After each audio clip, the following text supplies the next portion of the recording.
Well, I just come back on because I'm kind of figuring everything out. So sometimes to do that, you need to go live. Some reason I was just going to go live on YouTube. Uh, some reason it doesn't recognize. I got to figure out how to do it again. I can do it with my cell phone all day. Like here, another story. But yeah, I was sitting here trying to figure out a few things with it, and decided I better go live. I was gonna go live at 2:30. I just thought, might as well go live now. So, and Sonny, you always scare me with that. I've been learning about the mic. Let's see here. If we turn the gain up, most likely it's going to get louder to you guys. Hopefully, the sound is going to come up. Um, right now, it's set so it picks up from the front and the back, the sides, not so much. Because that, like, if I was to talk to it here or I talk to it back here, it'll be the same. But if I go way over here, it may sound different. So that's I'm trying to figure all that out. So, um, but yeah, the camera, I'm not that keen on it. To be honest with you, because it's like I have to. There are settings on the back of the mic, Joe, where I can make it so I can all the way around it. But they say most times you want to leave it set on the one setting. That way, if say I'm in a live stream and I have a guest come here and I put the mic between me and him, uh, right now the way it's set up, that's what it's for. If I put it in the other settings, it would pick up noises around me, so I can turn the gain up and down. So you know, the higher the gain, the louder it gets, and then you'll pick up background noise. So I'm kind of figuring all that out. I went to YouTube, but then I said, well, I should be able to live stream into my YouTube as well. But some reason it doesn't. I got to figure it out. I used to be able to do it. It's not picking up. Won't pick up my cam. It picks up the microphone, but not the cam. So it won't even pick up either cam on the computer. So the thing is, too, this camera here is 60 degrees. So this is considered a business type use camera. So they do that so it's zoomed in so that you can't see the mess. If you're working from home, you don't see the crap on the floor. You'll see more of the person. Uh, yeah, yeah, very similar. Because I can turn it up. They say also not to talk directly into the mic. You want to put the mic a little bit on the side of you, like that. And then you can do it. Then, if you need to, you turn that gain up. So I'm figuring all that out, but I'm quite happy with it. I should have done this a long time ago, but you can also. This is made to put on a boom. If I want to put a boom on it, maybe who knows? Maybe I will. And another reason you don't talk into a mic, these mics like this. If you say pickle, you hear it. You hear the poof, pickle, or pie. You know, where if you put it to the side, you say pickle or pie, you don't hear that puff of air. So yeah, exactly. So I'm learning all that stuff because I want to get my live streams to be more than what they have been in the past. I want them to be a little more professional. That's what I've been striving for. We can have days where we come hang out, but also I want to get it where we're kind of getting on topic stuff, touching stuff that people would want to hear and listen to. Like my old standby. I know YouTube tech. There's a few things I got to refigure out, but 99% of it I know. So I know YouTube tech. I know all that stuff. I know about monetization. I know about, you know, I've figured it out how to get subscribers and stuff like that. Now I just need to figure out how to get those subscribers to coming into these live streams. That is the big thing, is to getting the viewers to come in a little more than normal. So in order to do that, the biggest thing I got to do is times. So every day, Monday through Thursday, Eastern Standard Time at 2 o'clock, I will be doing live streams. Monday through Thursday. Fridays is kind of hard to do, but because I'll take Friday and the weekends off, obviously. But Monday through Thursday, I will be doing live streams at 2 p.m. Eastern Standard Time. That way, the analytics will pick this up, and they will push my live streams out there, and so that will be my intent, is to try to get it to be a little more professional done. I don't know. That's the way I am. That was my ultimate goal anyway, was to be more professional with my live streaming. So, you know, but like now, I did a live stream earlier, not that long ago, and I'm doing one now. So they're not necessarily going to push me out there. It's going to be because I'm screwing with the analytics right now. So they will be doing,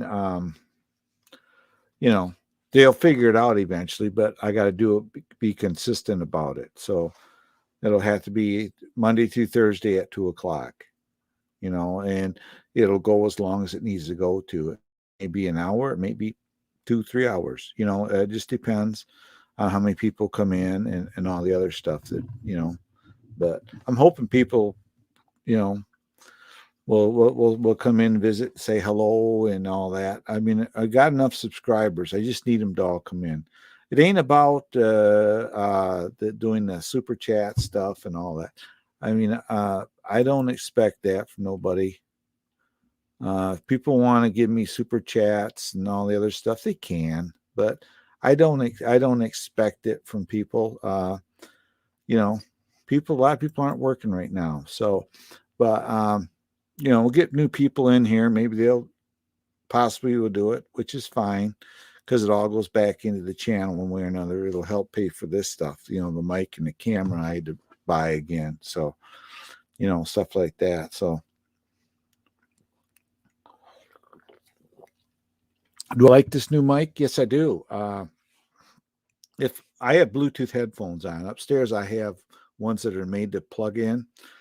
And if I plug it in, I have control right on the front here. I can mute right here. I have this control right here. I can turn my headphone volume up or down, whatever the case may be. I can mute my mic. I can, like I say, it's got a base in the bottom, so I can plug it into a boom mic if I want to. It can fit on a boom mic.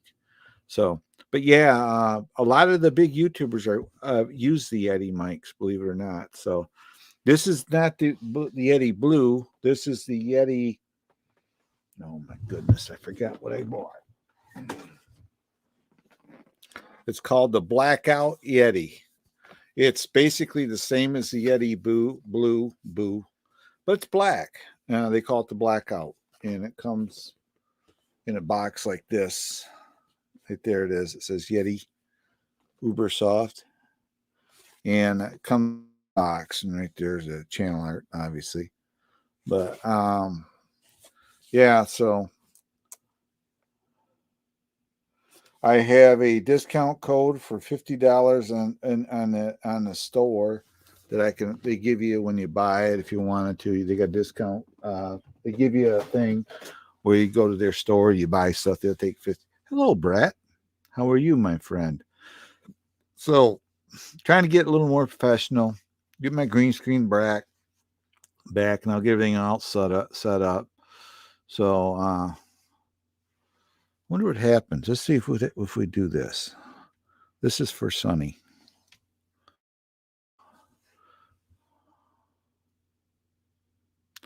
Thanks, Brett, for the super chat. Hey, Sonny, did you want to have an upside down stream you trying to tell me?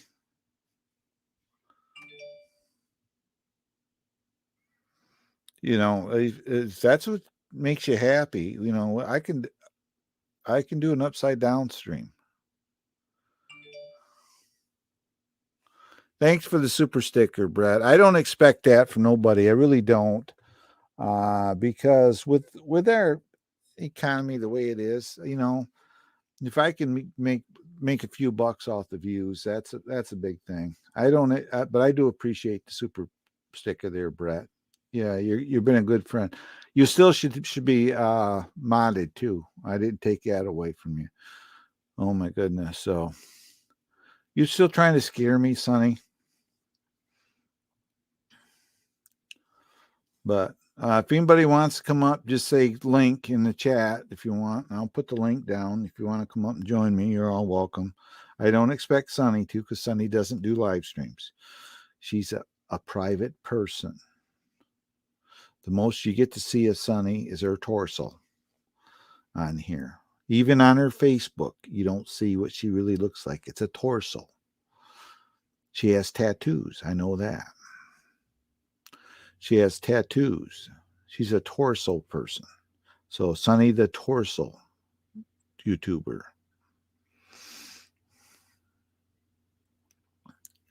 I got you. I figured you out, Sonny. You're just a torso.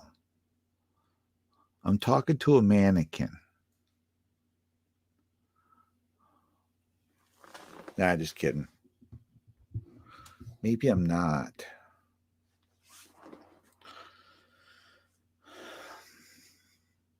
Yeah, so I'm gonna get back to my normal live stream stuff. I kind of miss it. I've been kind of busy, but I do have some videos to edit. This little gizzy fine piece of equipment I got right here, I'll show it to you. This thing right here. This is a 2 terabyte drive for my computer, and I got all the vacation footage is in here. So I do have to. Hello, the real Rosie Wren Empire Forever. How are you? That's a long name. You know, yeah, it's an external hard drive is what it is, Brett. It's 2 terabyte. Well, believe it or not, Brooklyn chick, she does lives. I never saw her what she really looked like, and she did a live, and I popped into her stream, said hello to her. So, if someday you want to surprise everybody, you are welcome to come on my live stream, Sonny, and that'll get rid of all those haters that that always had issues with you. You know, you are more than welcome to be up here. You know that. You stuck with me a long time. Real Rosie Wren, I know who you are. I need to give you a wrench. There you go. You get a wrench. You are blue like a Smurf now. But I know, Sonny, you never will. You'll just, you are on my featured channels on my page because you're a member of my channel. I looked at it. It's pretty sad. I one time I had 11 members. I have 3. I have 3 members still on my channel. The rest have all gone and done other things, I guess. So no problem, real Rosie Wren. If somebody wants to hook up with you, they'll let you know. Then if you want, you can put your link down. We just don't want to fill up the chat. Just be careful. That way YouTube will be happy. How come it's blue hearts? Does that mean you got a cold heart, Sonny? Just kidding. Maybe I'm not.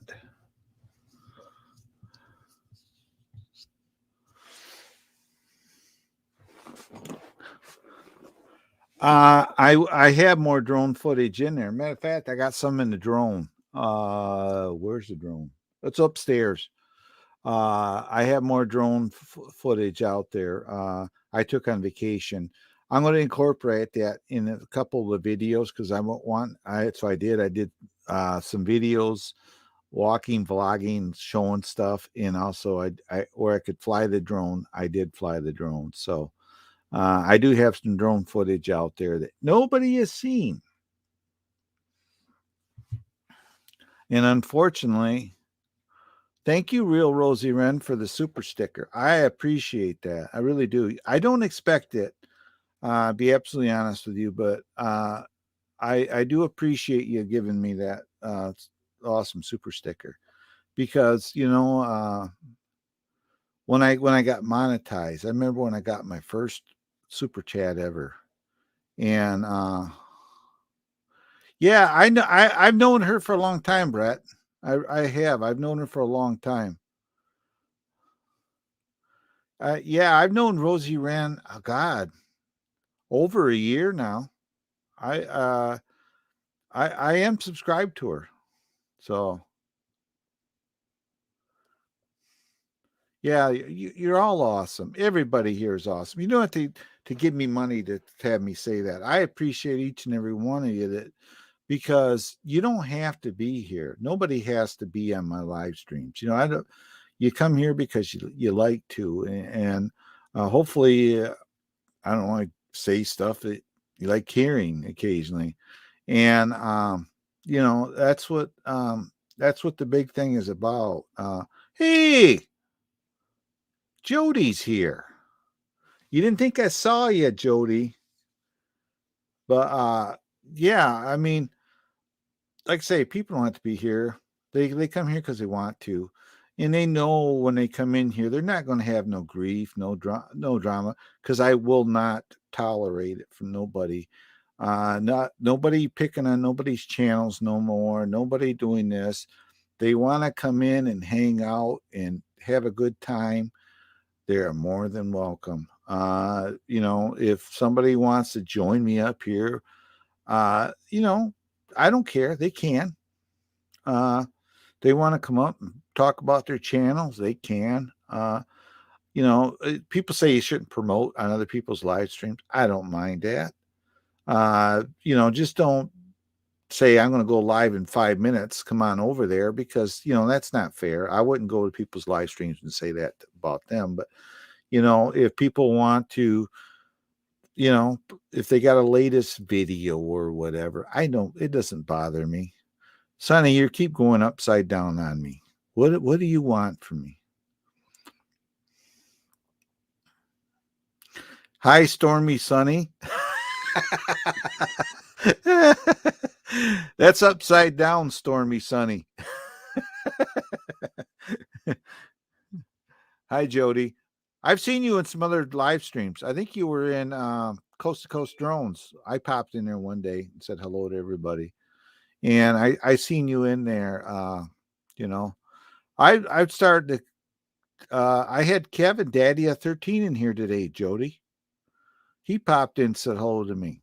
So I'm starting to get some of the old channels back. I think, it was a big misunderstanding and I got the bun of it.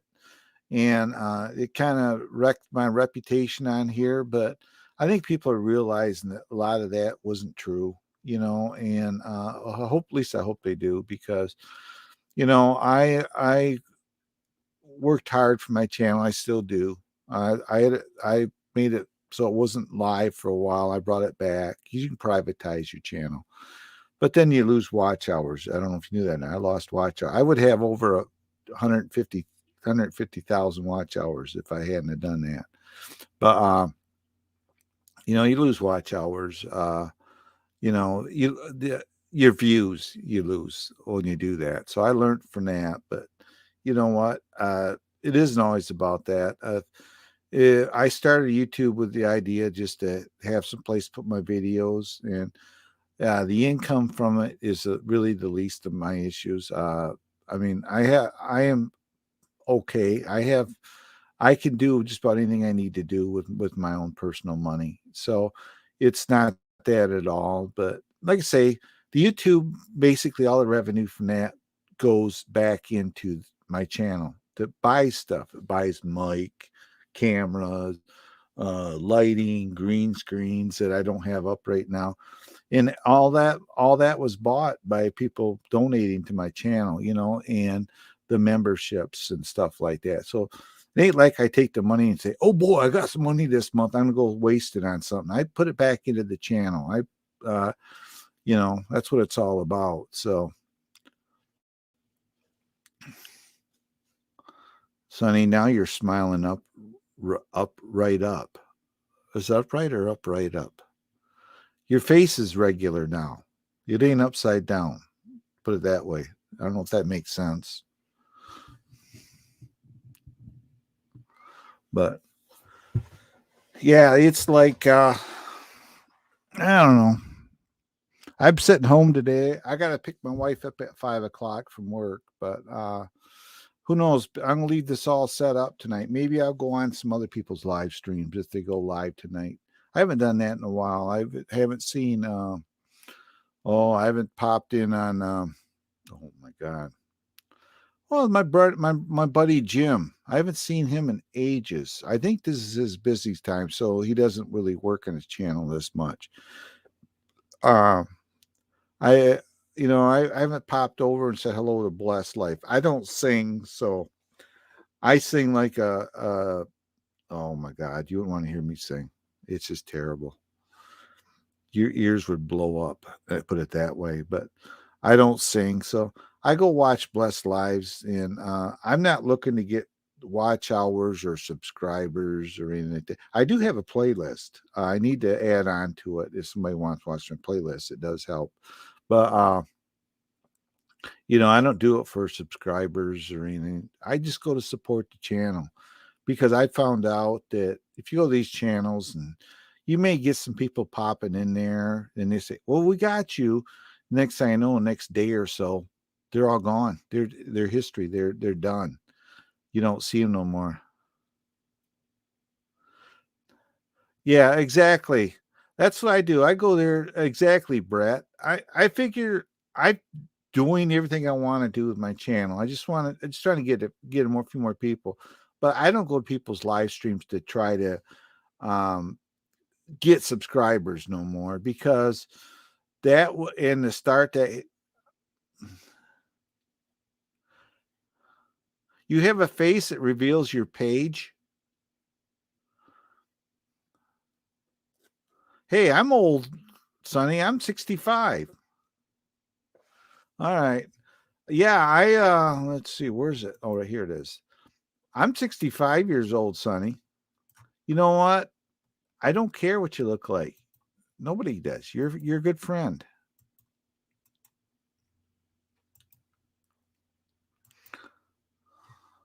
There's a link if anybody wants to join us. I know Brett said post it, but I did. Don't I don't know. Don't be afraid. I remember when the first time I ever did a live stream, I was like, and I had 3 people in there, and I was just going, I don't know what to do. I wasn't expecting people coming in, and and I don't care what people think of me. I don't care, if they don't like my bald head, I shave it. Otherwise I'd have one of them hairlines. It would be so funny. It'd go around my ears, and I'd have a little tuft of hair up here, and I'd have a bald spot here, and a comb over. It just wouldn't look good. That's what I try to do, Jody. That's what I've been trying to do when I've been off here, is I go to other people's live stream and I try to support them. I just I see it. You can turn your cam off if you want, Brett. I know you don't like your camera. Yeah, there we go. Yeah, and then I'll show you my cool avatar. Check this out. I'm a Michigan Wolverine fan. Well, that's cool. That means I just put it on there because I use it on when I go on Restream. I know a few people that use Restream now, which is really similar to StreamYard. Like JB Vlogs uses it. Adrian started using it. Some other people are doing it. That's what I use. Oh, that's cool. I There's use another one I can get StreamYard. too that's similar. I use StreamYards because this is a special one, and I only pay $10 a Hi, month Joe. for it. Hey, So, Brett. Yeah, the Restream is almost the exact same as StreamYard. It's not like Zoom. I don't like Zoom because it's more complicated to use, and right. most people that use Zoom don't allow anybody up on their panels. Only like specific people. I noticed Right. the Tank RC. He's been on my stream like probably, I don't know, like 6 or 7 times on panel, but he won't invite most people up on his panel. Only people Zoom, that are certain people. He don't allow maybe yeah. like 10 or 15 people on his panel. Yeah, it's like I can have 10, including myself, up here if I wanted to, and stuff like that. But I get this.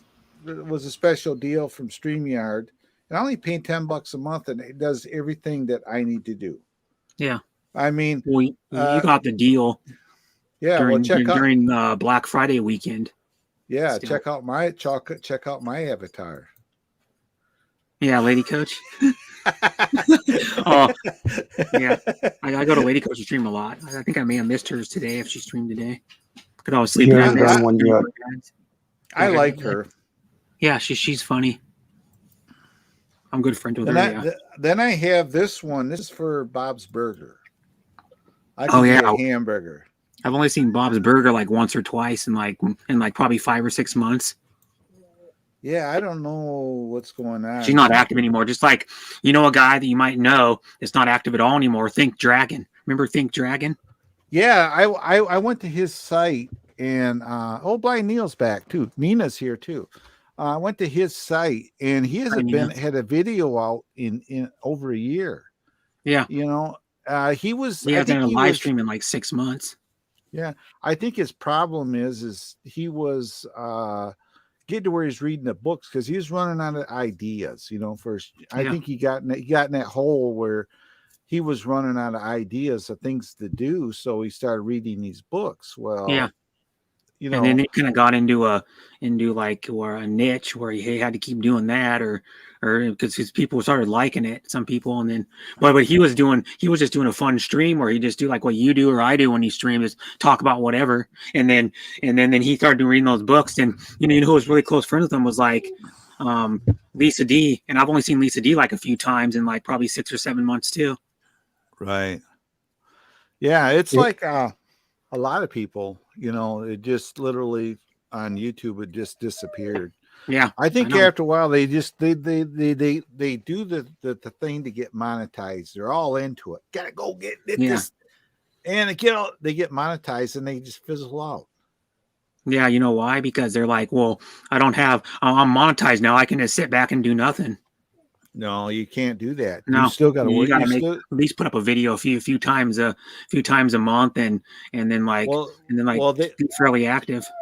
Yeah, well, do what they tell you to do is to at least 2 to 3 videos a week. I try to do a couple videos. Yeah, short videos. I mean, how hard is it to do a short 30-second video where you just take your camera out and film like a car going by, or film like you just like what your dinner looks like after you cooked it, or like my last 2 videos, I was showing pizza for 22 seconds cooking on my brother's pizza oven, and then and then I showed the video before that, like 2 or 3 days before that, was just me playing with my brother's dog, playing tug of war with him for like a half a minute, and that's it. Well, that's like when I was up north. I was doing that live stream. I was doing the Badger coming in. I was already done my first one, and I saw, the Badger's coming. Oh, the Badger, yeah.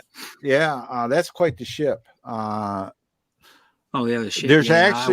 There's actually a sister to it. It's called the Spartan, because it's Spartan as in Michigan Spartans. Yeah. It's called the Spartan. Yeah. And then that one's called the Badger, which is one of the rivals of Michigan and Michigan State.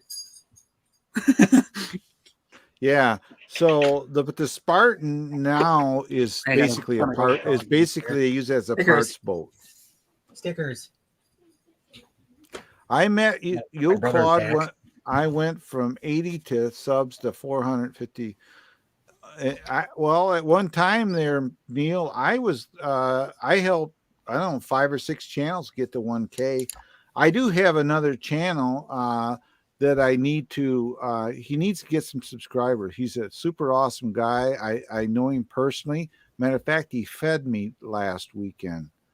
And if you guys, what am I looking for? My channel. I gotta look over my comments.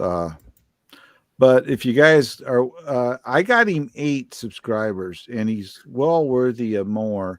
He's a super nice. He rides motorcycles. Mm-hmm. His channel, I got to find it here. I know people IRL that ride motorcycles. My cousin has one. His dad, my uncle has a motorcycle. My dad's best friend has one.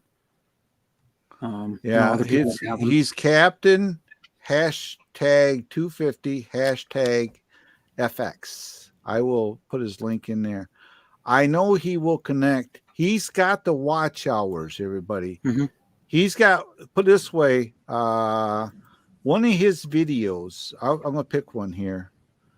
He gets videos that have 500-600. He has one that had over 1,000 views. Mm-hmm. And he uses, I'm trying to think of the freaking editing software. It's in your iPhone. iMovie. That's what it is. Oh, okay. He uses he makes all of his videos with iMovie, but he's an awesome guy. His name is oh my god, now I'm having all kinds of things. I got his channel right here. Captain 250 FX. Lenny is his name. Oh, okay. But he rides in the woods up by us.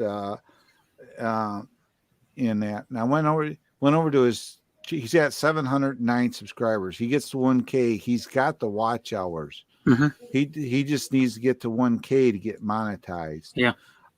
He's not on here right now because he is out. Right now, he's went home for a few days, but then he's leaving to go on another ride, and so he can get more content up. So he has like a Harley, probably. No, he rides off-road dirt bikes. Oh, okay. Single track stuff, but he's from Whiskey Creek Campground across the street from our place up north.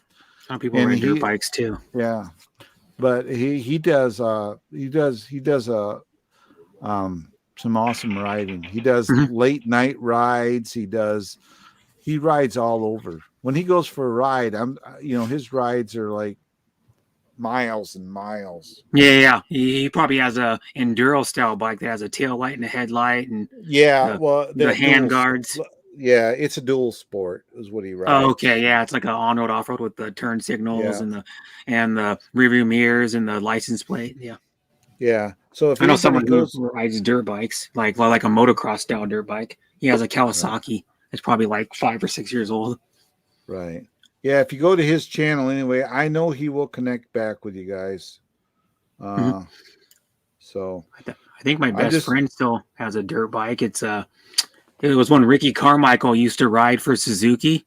I think he still has it. And it was a special edition motocross bike they made for Ricky Carmichael because what it was about $1,000 more than the regular bike because they put Ricky Carmichael's graphics on it that he rode with, his number. They put like an aftermarket pipe on it and some other little tiny little like add-ons and then it was probably about 5 or 10 miles per hour faster than a regular bike. And then but my friend when I saw it last, he put his own graphics on because he didn't like the Ricky Carmichael graphics, so he put his own graphics on. But it's I think it's like an 07 or something or 08, I don't remember, but it's still fast. It's before they started putting fuel injection on the dirt bikes. Right. But it still rips, still does like 90 miles an hour or something, 95. It's insanely fast. Like those bikes are so like anybody know about dirt bike? The 450 is so fast. You can in like third gear you can pop wheelies with them. Yeah, he needs like 290. I told him he needs to come in and some live streams, and I said I guarantee you are so stupid close that you'll be at 1K before you know it. Yeah, you'll be at 1K probably in at least a month or something. Yeah. And I told Go him to that. Yeah, tell him to go to like lady coaches if he's ever in the morning, like Yeah, I tell him told to him like Lady Bless Coach, Life, Bless Peanuts Life, Habit, Penis Peanuts Habit. Habit. Yeah. Yeah, Um, I mean, Pinoy, he's not around much no, I anymore. know why. No, Yeah, I I'm not do going to too. get into it. Yeah, I I do know a too. bunch of. Yeah, I know why too. I'm just going to stay out of it. Yeah, Everybody makes mistakes, and you learn yeah, from them. That's where we'll leave it. But in general, he's a nice guy, so we'll leave it at that. But you know, if he goes to Penis Habit, I told him his wife is Asian. oh, Lonnie is. So I was telling him, he says, "Oh yeah, they're real supportive." He said, "I already know that." He said, "I said, I yeah, hope so. You married one, you know." yeah. She better be supportive, Yeah. or No, I I'll said, get a divorce. I told him, I went over there to visit with him Saturday, and they were cooking for a cookout, and she Oh, that's made cool. homemade crab wontons. Crab Yeah, meat those are good. Oh, these are like turnover. You know, these bought in turnovers. Yeah. They were about 3/4 of that size, and they were just full of the cream cheese and A crab meat. wonton is like if anybody doesn't know, it's like a style of Asian dumpling. Oh, And but then they a were lot of times they're either like deep fried or pan fried. And then gyoza is a type of one. A pot sticker is another one. There's like other types. Like pretty much most Asian countries make a version of a wonton. oh, these were so good too. And she made them, and she gave me 3 of them, and they put some pork. It's another Asian recipe. I don't know what it was, but Yeah, they put ground pork. they were like kebabs, and I brought it Okay. home and split it with my wife, and that was our supper. Yeah, And this probably is good. Captain Yeah. 250 FX. Hello, Hi, Repo You Reed. So. Repo you so. Hi, Blind Neil. Blind Neil. Neil's been with my channel forever. So is Jody. So I've known you probably since the fall of last year. yeah, and I met you on like Jody's. Blessed Live or Panoia Hoyas, I think. Well, it could have been one of them too. Drone shots. Jody. No, you know He's. where I met you from? Lady Coach, I think. It could have been Lady Coach, and That's where I met Lady Coach on was when I was on your stream when she hosted your stream that one time, like 10 or 11 months ago. oh yeah, I just kind of put her up in top, and it's Lady Coach. We're just sitting back. Yeah, sit back and Yeah. watch her do her thing. She doesn't get much support. She only gets like probably 6, 7, 8, 9 in her streams most of the time. Yeah. There's a lot of people don't get support. I know a lady who's really a nice lady, and she gets like not very many either. And it's like some people just don't get the support. You'll go to some channels. The person's like boring and doesn't even hardly even talk, and they're getting like 30, 40. Go to some channels where the person's really interactive, really nice, really funny, and they get like 5 in their streams. I'm like, how's this work out? Yeah, I've been to channel. It's like I got 2 now, but I know what's going on with mine is I screwed with the analytics today because I did a live stream less than an hour ago. And Oh yeah, it messes the analytics up. So you mess with the analytics, then YouTube's not going to push your stuff out there. no, I shared don't it. don't usually, if you're using the same channel, don't do a stream more than once a day because it messes with the analytics. It does. So what I'm going to be doing now is at 2:00 Monday through Thursday, I will be doing live stream. Okay, well, like you were when I first started getting to know you for like 3 or 4 months. You were doing live streams like for 2 hours, like every morning. Yeah, I would morning for me. Yeah, I would be doing it at 2:00 Eastern time. So that'll be 11 in the morning. Yeah, so if I don't work that time, I can join. That way, I'm not screwing with the analytics. You know, I know if you was to. Today I screwed with it. I screwed the pooch because I shouldn't have done a second live stream, but I wanted to do this one because the one at 2:00 is when I'm going to be at every day, So hello, Luke. Hi, Luke. Luke's supportive. I see him at probably 6 to 8 streams every day. Yeah. Welcome, Luke. He goes to my girlfriends. He goes to like Bell Bernad's, Bless Life, Peanuts Habit. He goes to Andrews. He goes to Who else does he go to? He goes to JB Vlogs. JB Vlog is cool too if you ever go to her channel. She's the one that does the night runnings and like morning runs and hikes and does the ultra marathons. You might know who she is. Yeah. Trying to update my thing, so I'm having trouble with YouTube on my computer, and I have to refresh the feed screen like 3 times because I can't mod nobody because it doesn't. They don't show in the chat. Put it that way. I know on YouTube or in the streamer on YouTube. Oh, okay. And StreamYard. Well, you know what happens to me almost every time someone makes me mod?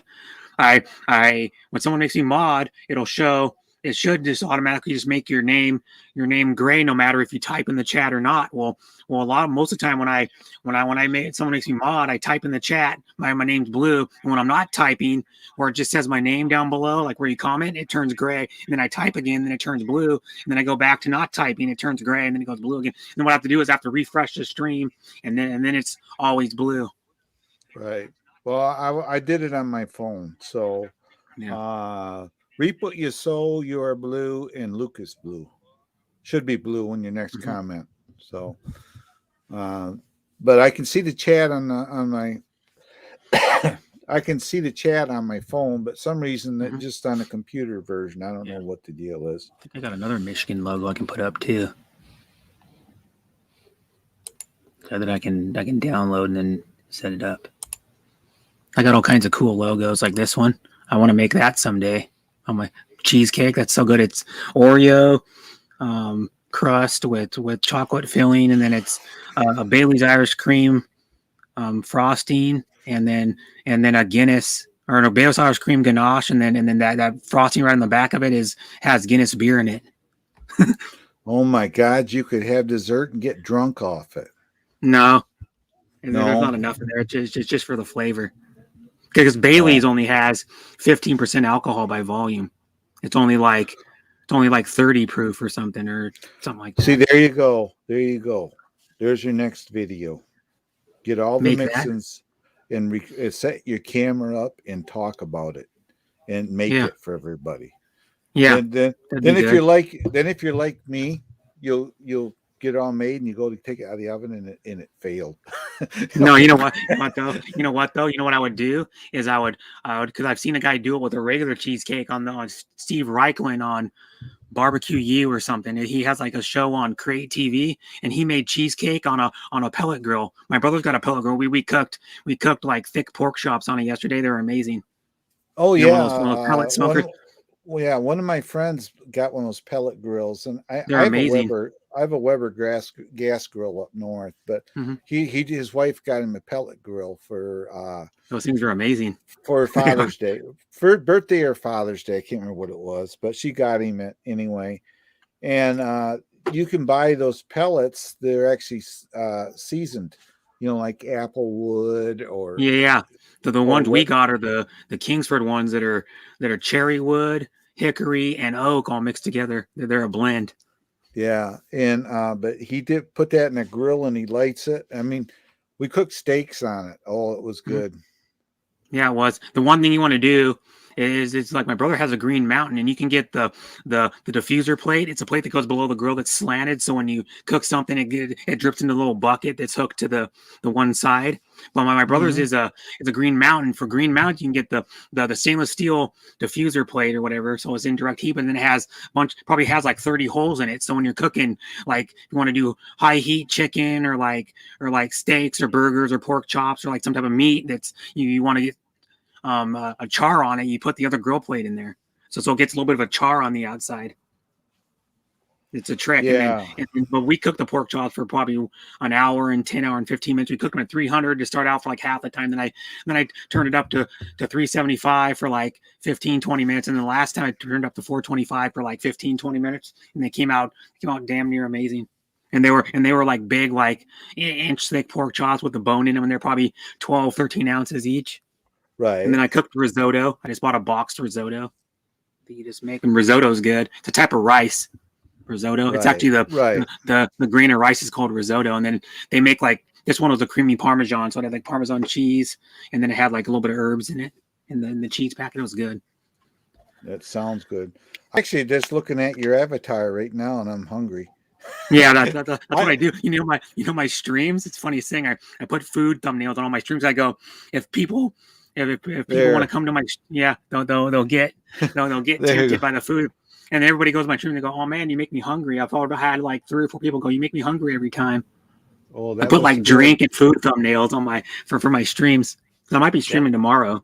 Think about streaming tomorrow. I haven't streamed in 8. That looks like 8 a days. graham cracker style crust. Yeah, it is. It's Oreo cookies. In that recipe. Okay, Oreo cookies. Okay. Yeah, Oreo cookies or any other like generic chocolate cookies, and that's chocolate. It has like milk chocolate in the thing, I think, and then it's Bailey's Irish Cream ganache, the white stuff, and then I think that's what it's called, and then it's Guinness beer frosting on the back part, the stuff that has the frosting with the chocolate, like just a shaved chocolate on top of it. That stuff looks so good. I've made cheesecake like three times. When I was in my apartment before, the thing got damaged. I had an ice cream maker, like a Cuisinart 1.5 quart ice cream maker. I made cheesecake ice cream. Amazing. It tastes like frozen cheesecake. And what I do is I would take like the 2 scoops, and then I would put I take a crumbled graham cracker and like smash it up in a bag, and then like a little Ziploc bag, and then dump it over the top. Right. So it's like eating frozen. It's just eating frozen cheesecake, because it has. The last time I made it was like probably 2.5 years ago, and it has eggs, sugar, lime juice, lime zest, cream cheese, heavy. I think it had half and half, I think, in it, and then it had something else in it. It had like one other ingredient in it. And then what you do is you mix that stuff on the stove. You mix the eggs, the sugar, and on the stove with the half and half, and then you mix it together, and then until it coats the spoon or gets thick, like almost like how you would make a homemade custard on the stove. Right. And then you let it cool down. What I do is I let it cool down to room temperature, and then I add like the lemon or lime juice in it, the lime zest or lemon zest in it, and then you add the heavy cream, and then what you do is you let that, and I put it in the fridge for a couple hours so it gets chilled, and then you dump it in the frozen container you keep in the freezer. So you put it on the ice cream maker, you dump it in there, and you let it go, and then it comes out like soft serve in about 20-25 minutes after it's done, and then I put it back in the freezer for a few hours, and it comes out hard like regular ice cream. Then you eat it. So the whole process takes probably about 6-7 hours. Right. But that stuff comes out amazing, and it makes enough for about, if you do like 1.5 quart, makes enough for about 3 or 4 2-scoop bowls of it. Right.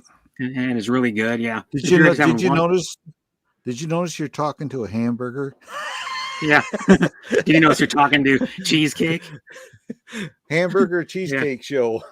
Yeah, it's like go ahead. All right. See you later, Joe. Bye. All right, Blind Neil, I have a suggestion for you on your videos.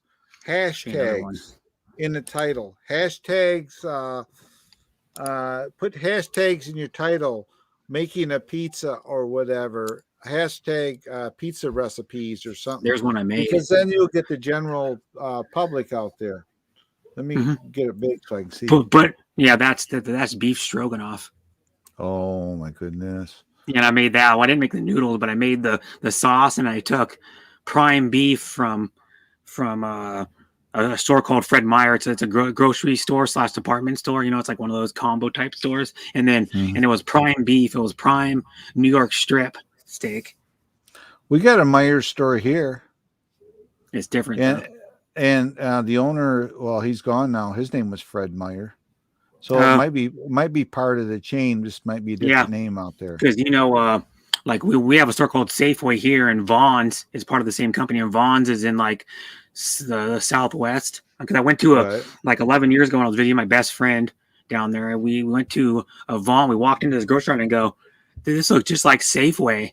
And then he goes, "Yeah, it's called Vaughn's." And I go, "They must be part of Safeway." And he goes, "I think they are." because they're laid out just like Safeway, have the same color scheme, like in the inside, and then. But what's weird about that Vaughn's though? We walked in and I'm like, well, why are the lights like half on? And he goes, well, they do that because it's when it gets hot outside, so it's not hot in the inside. So Right. it's like it conserve energy. That's like what we used to do when I worked in a place and the summertime was so hot. We turn off the overhead lights and we take hoses and would spray the concrete floor. Oh, And that's keep cool. it wet. Keep it wet because it would actually cool the building down on the inside. And you know what people do? There's some people that have businesses or they do in their house where they put the floor heating like in their garage or their rec room, and then so when it's hot out, they can make the floor cooler. It actually has like water that runs through the floor. Yeah, my pole barn's going to have that. It's going to have heated floors in it. Yeah, that's cool. And then I watched. Kind of speaking of, go ahead. Yeah, I was say it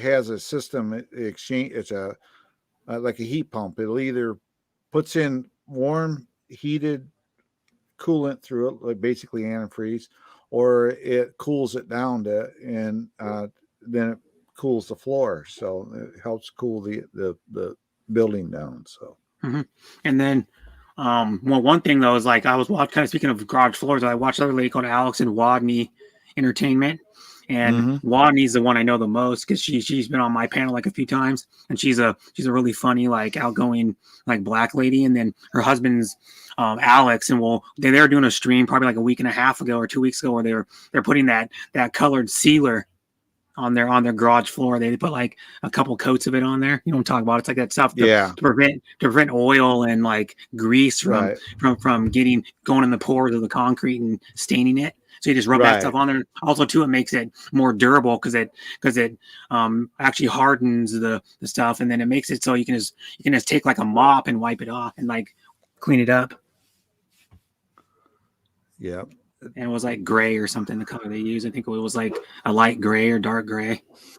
Yeah. Well, our pole barn, I was going to call him down here. My wife wants me to hold off till we get back up north because all the paperwork's up there. But our pole barn slated to be done sometime, or started, I should say, sometime this month. They said it'll take realistically 3 weeks from the time it started to it's fully completed. Because the first week they got to come dig the holes. They got to put the concrete in the holes that the posts are going to set on. Well, they got to wait for them to cure. Then they'll come back and they'll build it and start building it.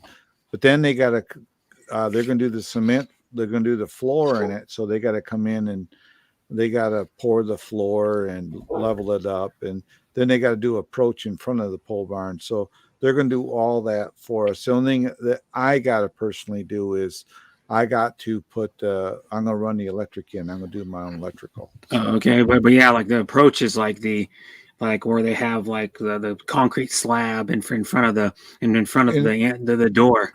Yeah. It's going to be 16 feet out and 30 feet wide. Oh, okay. Yeah. So that's so you can like park a car or like something in front of it.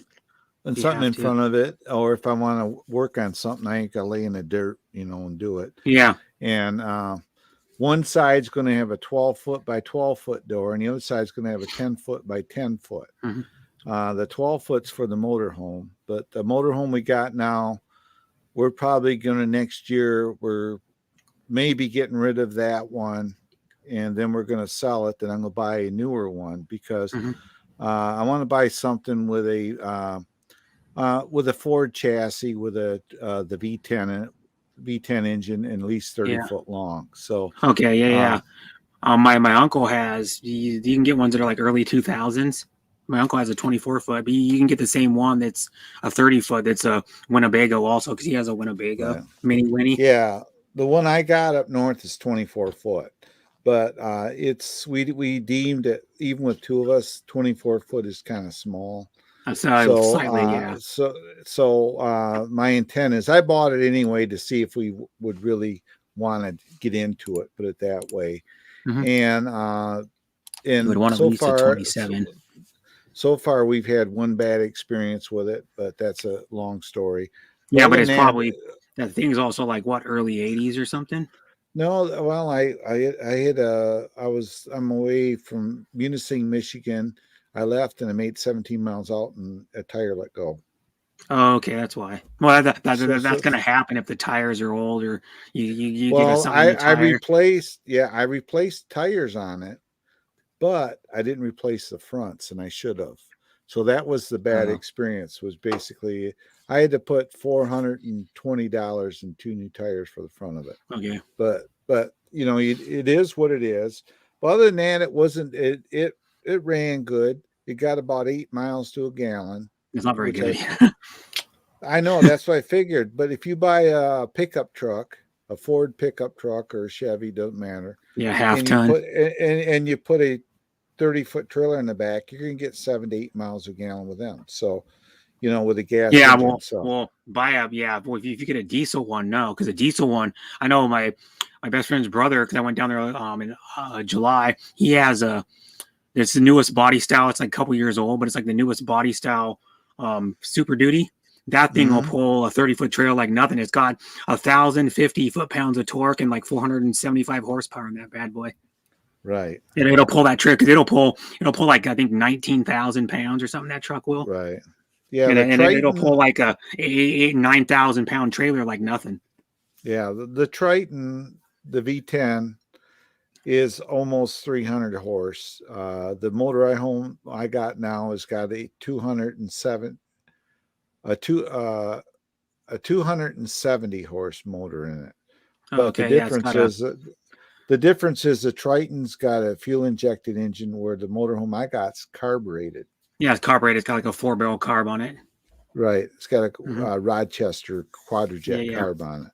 So it's carbureted. So it's not going to do as well as a fuel injected engine, regardless. No. So going up a hill, it won't. Going up a steep incline, it won't. I took it in Upper Michigan, the Peninsula. There are mountains up there. And we went to Porcupine Mountains. We went to the state park there. And we were in the mountains with it. And it worked, but it climbed everything it was there. You know, it one hill, I went from 55 miles an hour down to 45, but it still climbed it. It just climbed it. Yeah. So but fuel injection is better for like steep inclines, and then when in cold weather, of course, you can just start it right up instead of having to pump the gas pedal a few times to get it to start. Well, that one there, I noticed to start it. Like if I go up there now and go to start it to move it, I'll pump the throttle 3 times, then I'll hit the key and it'll fire right up. Yeah, that's how they are, because you got to get fuel into from the tank into the carburetor. Right. Well, from the carburetor into the engine, basically, the carburetor holds fuel. But then when it's sitting there idling, you can tell it's a carburetor engine, because you know they're kind of smoky because they're running really rich because of the chokes on. So you know. So I had a vehicle that had a choke, like a lawnmower. I had a 48-wheeler Jeep that you had to pull. You had on the dashboard. You had to pull it out. It had like a little round like knob on it. You had to pull it out about an inch and a half or something, inch and a half, and then choke it like a lawnmower to start it. If you didn't pull it out, it would like when it was halfway cold out, it would never start. And then you had to pull it out, and then for like the first minute or two to get it started, you had to keep it all the way out, and then slowly, just like a lawnmower, you had to put it in like halfway, and then let it idle for a few minutes, and then push it in after it got warmed up. Mm-hmm. And it ran good until the I got rid of it, because the distributor had like the old point style distributor. The little splines on the bottom broke off in the engine block. I said, screw it. Well, I'm not taking the whole engine apart just to get that out. So I sold it for like I think like $1,100 or something, when I paid like $2,200 for it, and just got rid of it. But it had a bunch of upgrades on it. It wasn't the Wood Jeep didn't have the original motor in it. It had a bigger motor, slightly more powerful, like 30 horsepower powerful motor. Had a tilt steering column from a Camaro. Had a newer gas tank when guy got it from.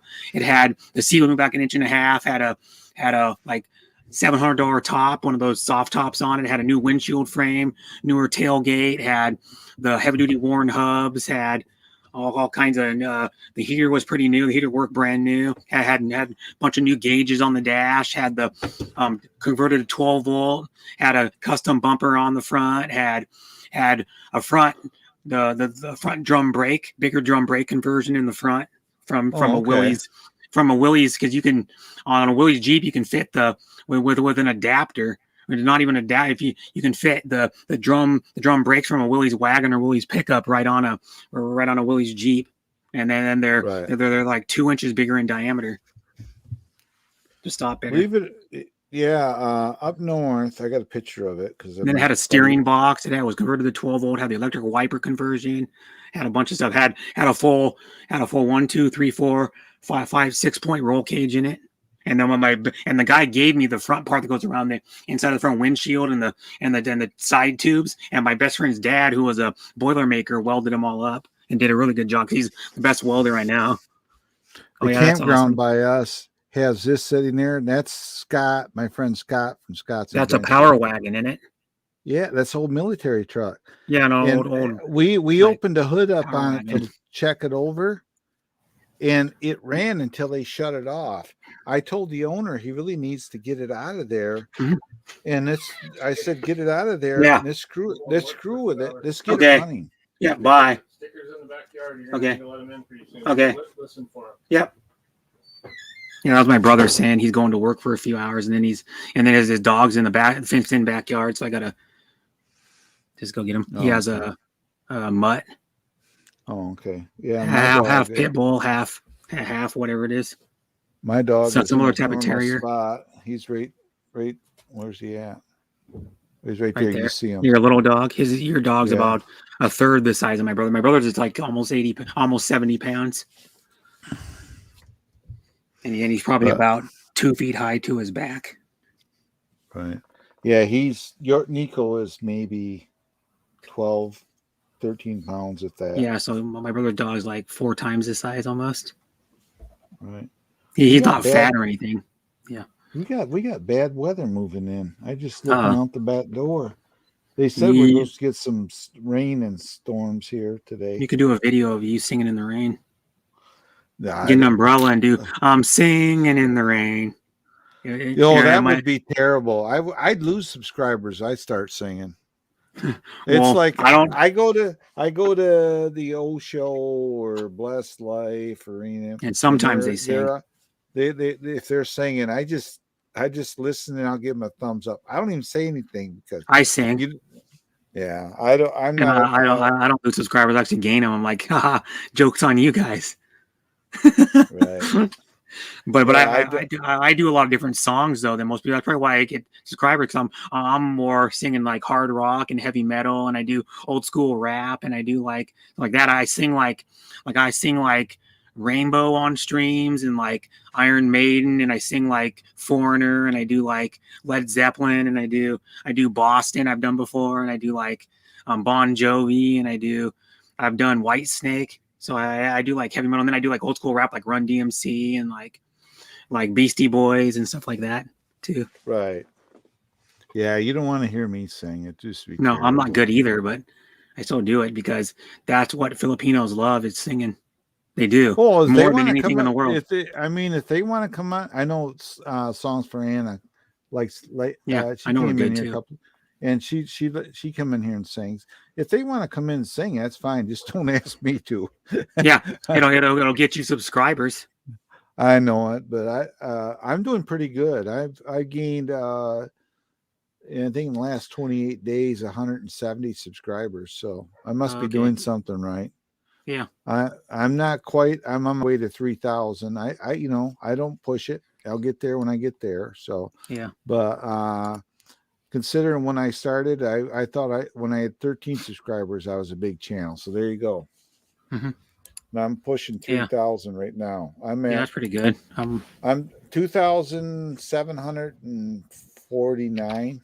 You sure what I'm at? Yeah. I haven't looked for like a few days. You usually only look about once every week and a half.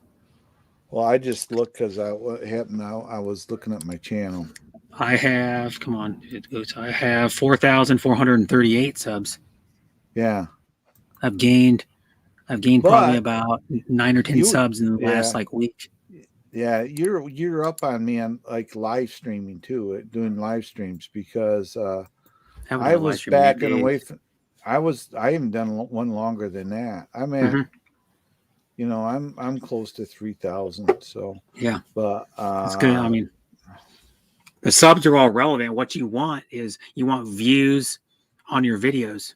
right. Views count. If anybody's on YouTube, views count the most. Yeah, I got Anything. my It feature. doesn't matter My how many feature. subs you have. Doesn't matter how many thumbs up or thumbs down you get. It matters how many views you get on your streams and your uploads and your Right. premieres.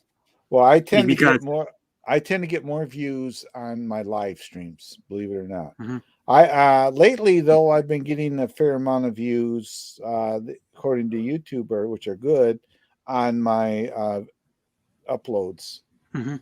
It's like I have one video that's been, my gosh, I don't even know how long it's been out there. I'll change my avatar again. I'll add it, download another one. Where the heck is it? Because I'm live, it doesn't show my featured one, but Check this one out. This is a good one. If it gets all the picture in there. Nope, it don't. Oh, I got crossing the Mackinac Bridge, and that I one, got yeah. 103 views on it in a very short time. So, Mhm. but then again, I got videos that they have on my other channel. I got one video that's had 1,600 views on it in no Mhm. time at all. And it's a tutorial on working a code scanner. So the code scanner's upstairs, actually. I should probably do another one for this channel using that code scanner and show people how it works. Mhm.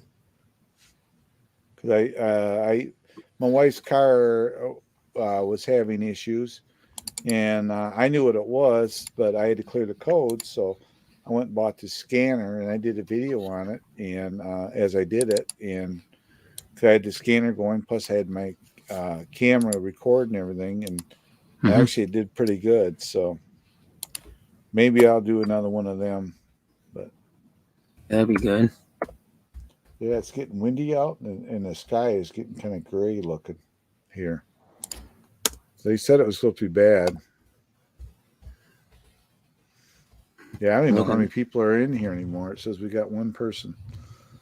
But, when you go screwing with the analytics, sometimes that happens. Yeah. It does, yep.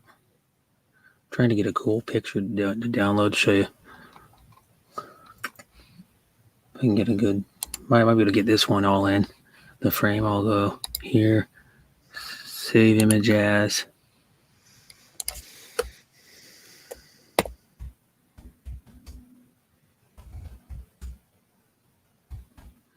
Typing it in, I'm gonna, this is my favorite car. And then I can go back to StreamYard and go here, upload the picture, edit video avatar, add one, because you can add up to 10 different pictures that you can have access to right off the start that is stored in StreamYard. Yeah. And then I'll maybe it'll get the dang it. I'll go back and do it again. See if it gets the whole thing in the frame though. Try to get one that's farther out. Won't get the whole thing in the frame. Dang it. Because it cuts it down, but I'll try to put like most of it in there and see if it works. It doesn't show up totally, but that's one of my favorite cars.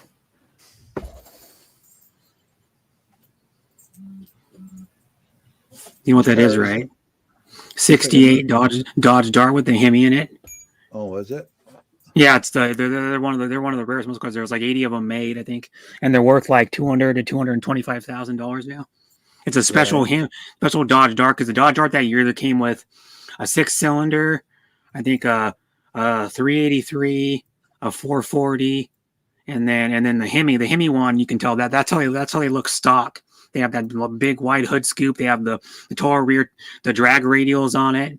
They have the heater delete. They have lighter door frames, lighter window, like lightweight window glass. The Hemi has like a couple mods on it compared to a stock Hemi to make it faster. It has way lower gears in the rear differential, so it maxes out like 130 miles an hour, but it does like 10 seconds in the quarter mile. And that was fast. That was super fast back then for a car, but they weren't street legal. Because they wouldn't let you license them, and you could only use them on the drag strip. But they're cool though, and they're hard to find. The last one went a few years ago at the Mecum or a Mecum auction for like over 200 grand. Wow. When my granddaughter graduated school, one of my wife's friends come there with two cars. One was the SEMA GTO Camaro. Let's see if I can find it. I know someone who has a. I met one of my best friend's uncles. He has a '66 almost all original Mustang convertible with a 289 in it, and then his neighbor that has a '64 Corvette that's like 95% original convertible with a 327 in it. Right. Those are desirable cars too. It's probably it's not even fully stored. Probably worth 30 or 40 grand. It's all original. He's never been touched. It's mostly original. This car here is what it is. They bought this off eBay. They bought it off eBay. That's like a modified custom one. Yeah, it's custom. It's a SEMA.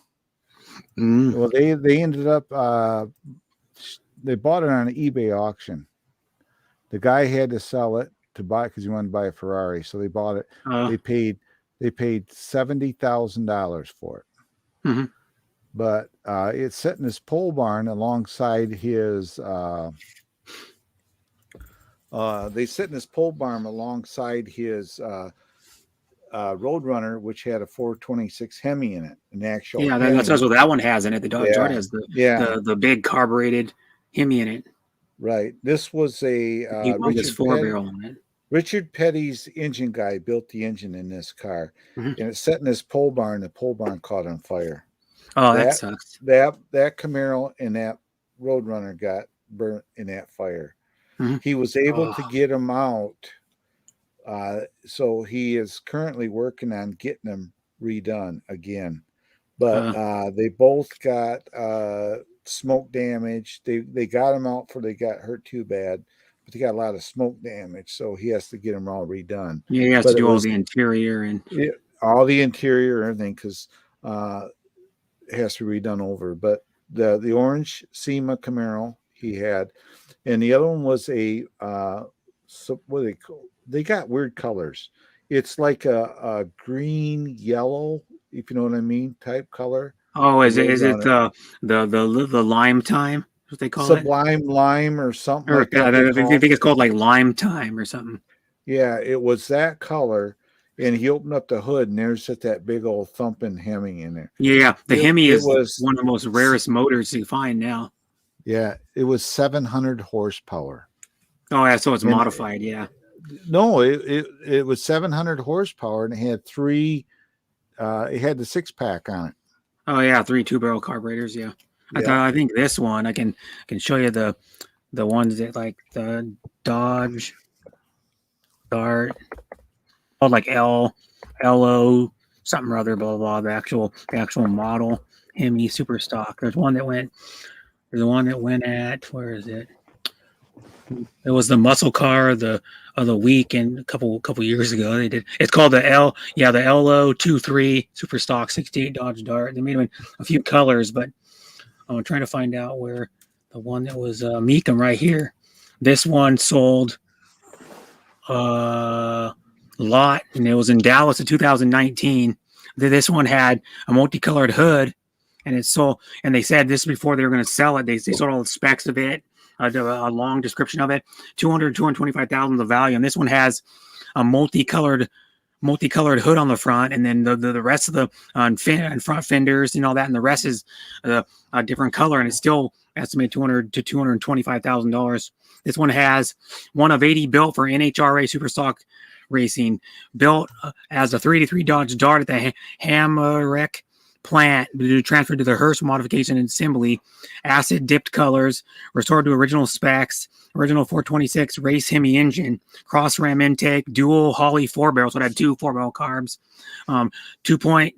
12 to 5 to 1 compression, hooker headers, torque light automatic transmission, A1000 van seats, Hearst shifter, radio and heater delete, and painted steel wheels. And then it says all about it, how how much better battery. This is the baddest. It's the baddest muscle car if you can find one. I can share my screen. It's the baddest, Right. most one of the most rarest muscle cars. Other The than only like, trouble is if they do heat or delete, that means there's no freaking air conditioning in it. yeah, you don't need it because you're only using it for drag racing. You're only using it for drag racing. There it is. There's all the whole thing on it. The whole little like paragraph. It's was a 383 GTS model, and then it has a fiberglass body parts like fender and hood, light gauge steel doors without window cranks, lightweight glass, primer as the only paint option. That then restored to the as delivered specs. The Dodge that would have final OE authorization of legendary cross ram intake manifold, which hosts offset dual 4-barrel carbs, other Hurst to torque light AA727 torque light automatic transmission, and then it has lower gears in it. They don't say lower gears. There's another one that's a yellow one that they sold too at the auction, but it has like it's like three or four gear ratios lower than the stock, because they put those in the one that hit the wreck Richard Petty drove.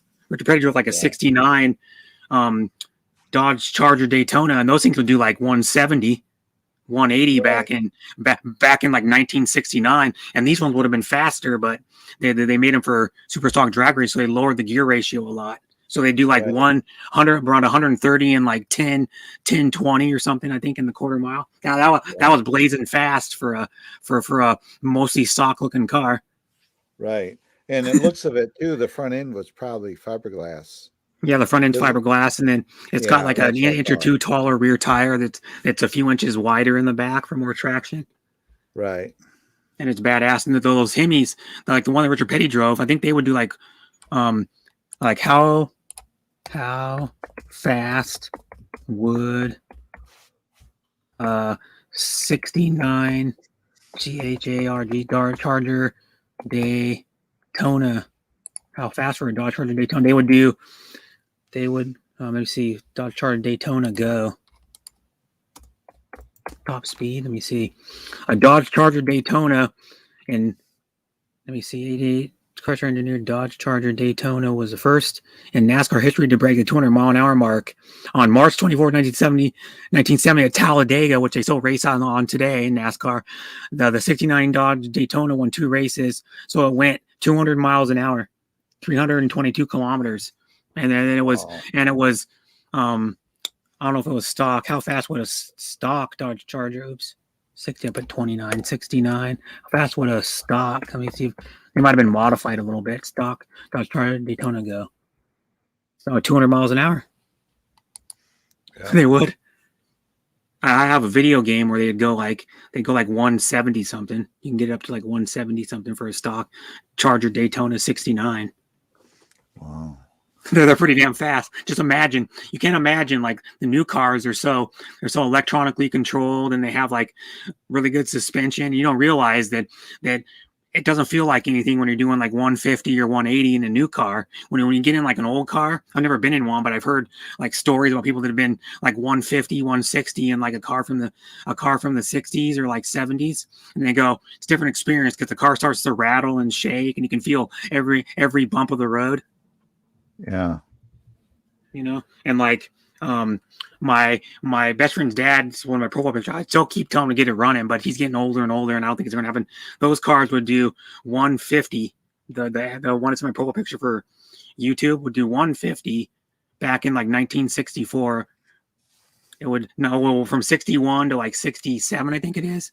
The first generation XKE Series 1 would do 150. And they go, when you get going like about 130 in those, stuff starts to rattle and shake, and the steering wheel starts to vibrate. Right. And it's a different experience. Like these new cars, like if you get in a brand new Mustang, that's a Shelby Mustang that's like 730 horsepower, 80 horsepower, whatever it is, and will do like 190 or 200, or I think it does over 200 now. Those cars have traction control. They have like torque sensors. They have freaking like really nice brakes in them. They have really nice tires. Like when you're doing 150 in a Jaguar, they had belted tires on them freaking things. See this car right here? Yeah. I moved that car for work. This is a Challenger with a 392 in it. Mm-hmm. They'll go it'll do 0 to 60 in 4.2 seconds. Mhm. Top speed of 182 miles per hour. Mhm. Quarter mile in 12.6 seconds. Mhm. I drove this thing. They're rated at 485 horsepower. Yeah. And it's scared the living dog crap out of me driving. Yeah, just imagine because, they make an upgraded version. It's like they made one 3 years ago that was called the Demon. That was so deadly that they gave you 2 keys. One key would unlock the regular like 500 horsepower, and it'd do like close to 190 or whatever, or a little faster than that one. And then they give you another key that would unlock the like 800 horsepower. 800 horsepower fast enough you can gas it full speed and pull the front tires off the ground. There's a front end of it. Yeah, they're cool looking. They're an updated version of the old Dodge Challengers. Right. Like the Hemi Well, ones. they got the Hemi Hellcat. Cuda. They got the Hellcat too, which Yeah, is that's what I'm talking about. 700 horse, I think. But if you put race gas to it, it's over 800 horse. Yeah. So Well, they had the Demon that they made like 300 in 2018. That one literally had like one key and had a red key, and then you put the red key in, it unlocked over 800 horsepower. And then that thing literally, I've heard stories about people that don't owned one, and they said it would pull the front wheels off the ground like about a foot off the ground. Just from a standing stop. Really, I know this thing here. You can put it in manual shift mode, and it has paddle shifters in it. Yeah, paddle shifters. Well, I got off the expressway because I was heading basically into my neighborhood here to drop it off to a dealer, and it has an 8-speed transmission in it. Yeah, automatic. Automatic. So I dropped it down into second, and I matted the throttle, and that thing was, it's an RT. So an RT already, you know how loud they get. Yeah, they get pretty loud. There had to be a Ford Expedition on the other lane when I was getting on it. By the time I hit that ramp, I was doing 108 miles an hour, and I was still shifting. I scared that car so bad he swerved, almost went off the road. Oh, geez. Yeah, they take those. I don't know if they take the Expeditions. I know they take there's some Ford. It's like the Ford pickup. I think it's Celine or Shelby or something, and then builds one of those things up with like 700 or 800 horsepower freaking pickup truck. I think it is a brand new one. Right. That'd be. I don't know if I want to have a truck. No, a truck like that, because what it is, it's like a two-wheel drive truck. It defeats all of a truck, but it would be cool it would be cool to watch someone in a 500 horsepower or 600 horsepower Mustang, and you just blow by them in a pickup truck though. Well, watch their face. The issue with something that big is trucks don't handle like cars. I don't care what you do to them. They handle like a truck. So I don't know. I think it's a Shelby one. Yeah, here it is.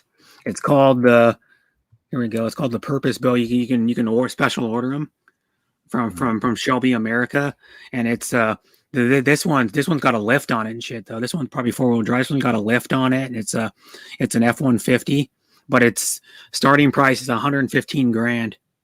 Wow. They're making this production volume. They're making 600 of them. It has 775 horsepower supercharged option. And I can show you this. This one looks cool. It's like a lifted pickup. I'll show you. Okay, It's probably got like a 4 or 5 inch lift with 30, probably 305s or 315s on it, which are 35, 36 equivalent. It looks pretty badass. 4-door. Yeah, I'm sure it now. 4-door. Yeah, but the problem with that is they use the high box pickup. Yeah. They make that pickup, those pickups, they make them with that's got the high box on it. They make one with a shorter box, the shorter sides. It isn't as deep. Well, it kind of loses it. I mean, it's cool, but it's 775 horsepower. It tells you on the side, I guess. Yeah, I would still rather have a car with that engine. I'll show you the baddest.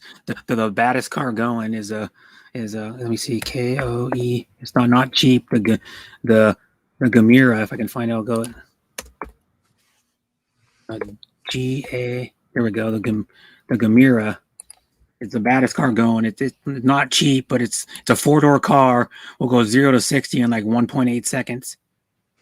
Wow. And it has 1,700 horsepower. It has a 600 horsepower valveless 3-liter engine in it, and then it has like I think 2 or 3 electric motors to equal 1,700 horsepower.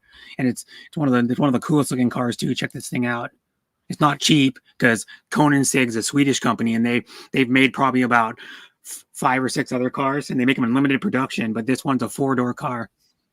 Wow. With like giant like those style doors, and then there's another picture of it. It's one of the coolest cars made today. It is, and I think it's like $1.5 million or something, or $2 million. Yeah. Those doors, man, are massive. Then yeah, because it's not a 4-door. They just make the door super long and put an extra seat in the back.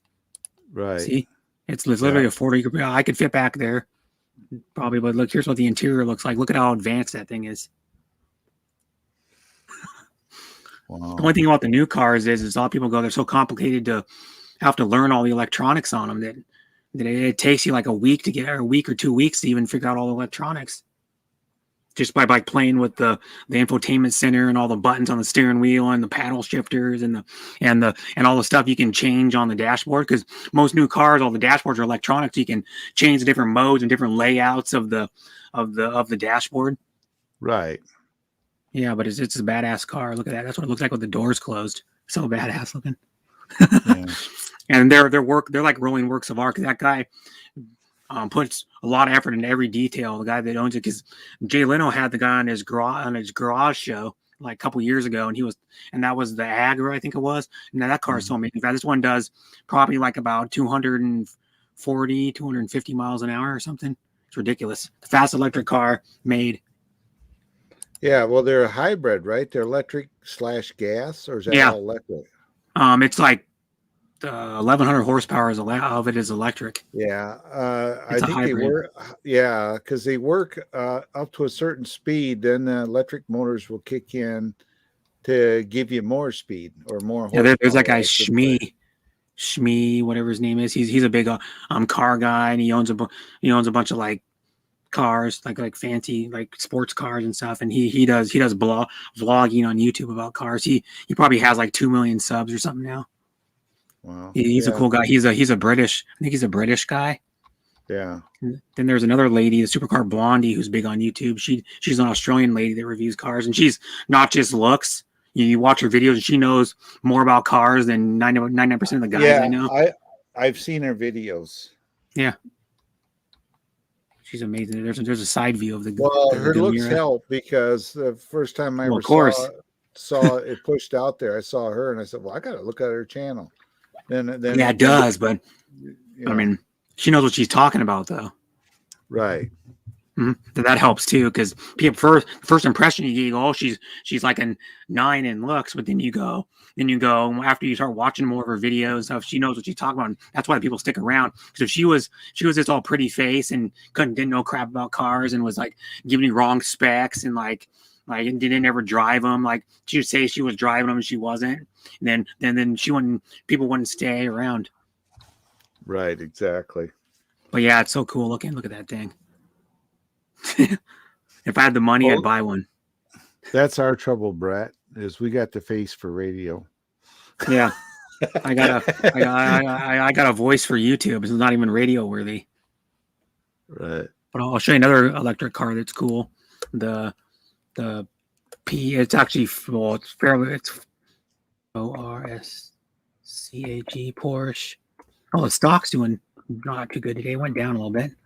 Porsche Taycan is what it's called. This one's a little more affordable. It's like 140 grand, but it's a full electric car. It's the first electric car to have a transmission. It has a 2-speed transmission. It's in the rear differential that automatically and it's an automatic transmission in the rear diff. Right. And then this one's a cool looking car too. I mean, yeah. But it's still like 140 or something to buy, 140 grand. But it competes against the S. My only issue with cars like that is all battery is the expense after 5 years or 6 years to go through and upgrade the batteries. But you look at it though, the batteries are getting better all the time. Well, the other issue too is you buy that car, you can afford to do the battery upgrades. Yeah, you should be able to afford to do a battery because you're probably making 10, 15 grand a month.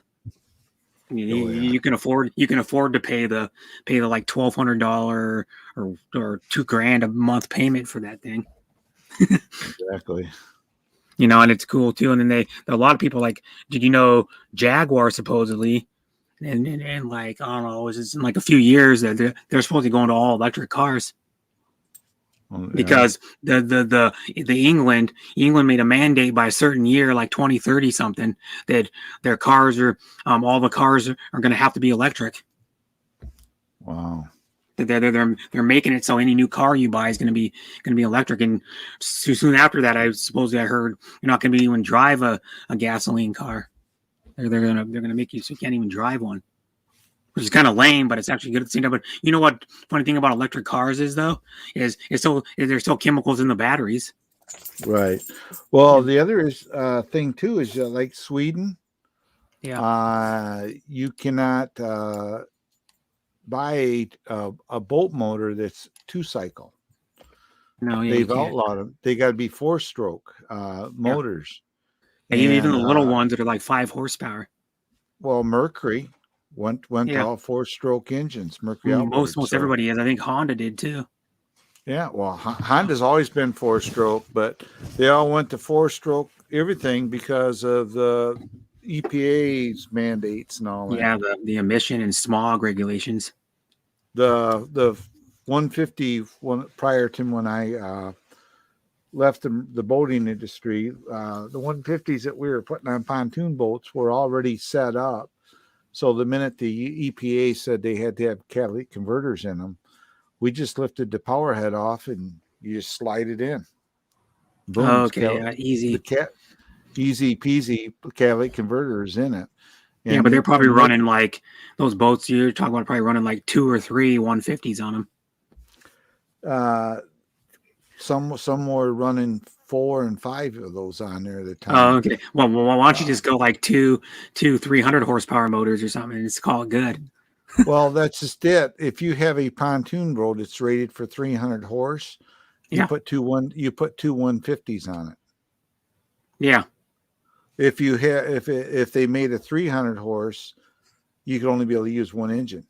Where if this say a pontoon has got a mounted on each tank, it's rated for 300. You have to use two 150s, like the big long 35, 40 foot Zodiacs. Yeah, 31 footers. 31 footers. Yeah. You see those guys like to do. I watch.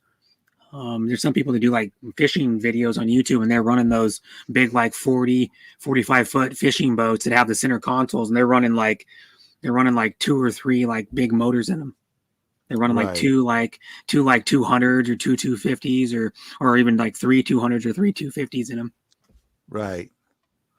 Yeah. So I don't know, but it's starting to get pretty darn blue outside. Oh, now it's getting blue. Oh yeah, the sky's all blued right out. Oh, that's good. They said we got some bad storms coming this way. Well, that's not good, actually.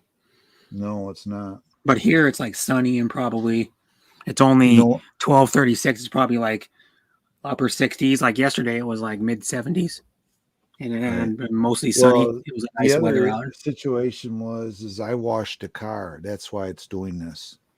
Oh, it's ironic, or you jinxed it? I think I jinxed it.